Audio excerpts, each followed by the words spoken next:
I never imagined that bringing a simple homemade dish to work could lead to such chaos. But there I was, caught in the middle of a storm, with accusations flying and my job hanging by a thread. The moment my boss confronted me, I knew things had spiraled out of control. His daughter, hospitalized, and fingers pointed squarely at me, all because of a lunch thief with a severe nut allergy. But let me start from the beginning to give you the full picture.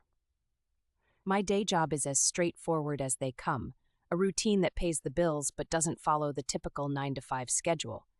I work weekends, and my nights are spent helping out at my friend's restaurant, a charming place known for its delectable Thai cuisine. The kitchen is alive with the vibrant aromas of spices and the sizzle of stir-fry, a sanctuary where I found a passion for cooking. One dish, in particular, captured my heart, a peanut sauce crafted by the main chef.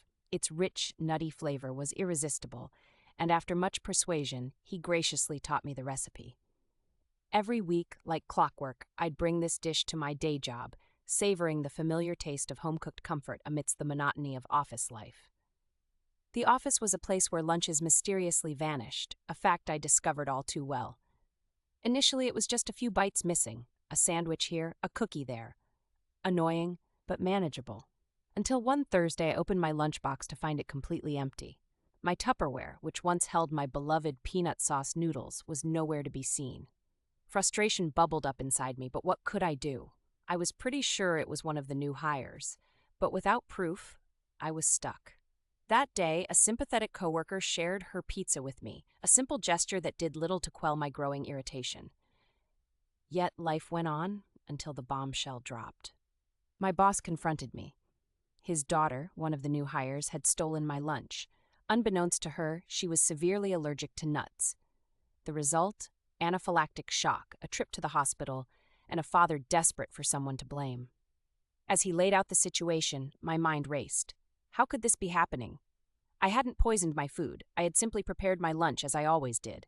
It was his daughter who had taken it, knowing full well she had a nut allergy. The logic seemed clear to me. Yet the emotional weight of what had happened was undeniable.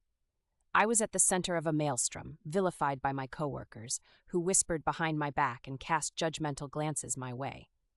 Despite my certainty, the atmosphere at work became increasingly hostile.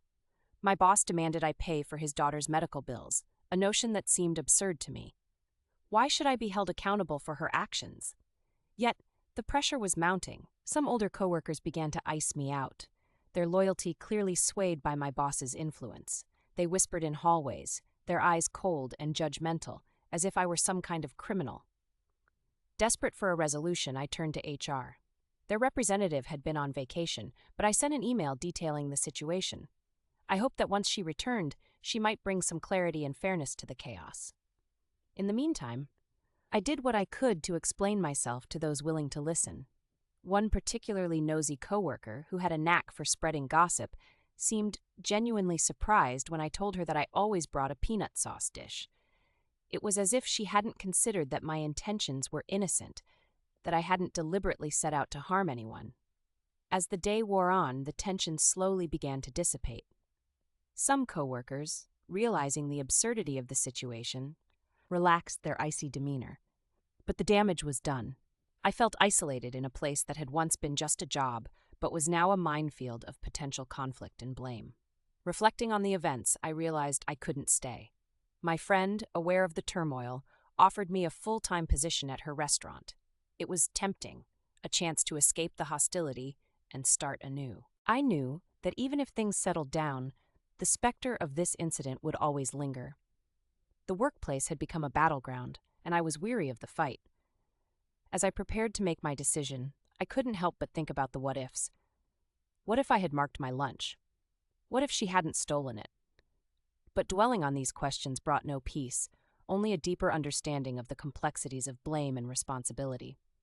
In the end, I chose to leave the day job behind. It was a decision fueled by a desire for peace, for a work environment where I could find joy in my tasks without the shadow of conflict looming over me. As I walked away, I felt a weight lift from my shoulders, a sense of relief mingled with the sadness of leaving behind what had once been familiar. This experience taught me a valuable lesson about accountability, boundaries, and the unexpected consequences of seemingly innocuous actions. It reminded me that while we can't control how others behave, we can choose how we respond. And sometimes the best response is to step away and find a place where we can thrive without fear or resentment. So, what would you have done in my shoes?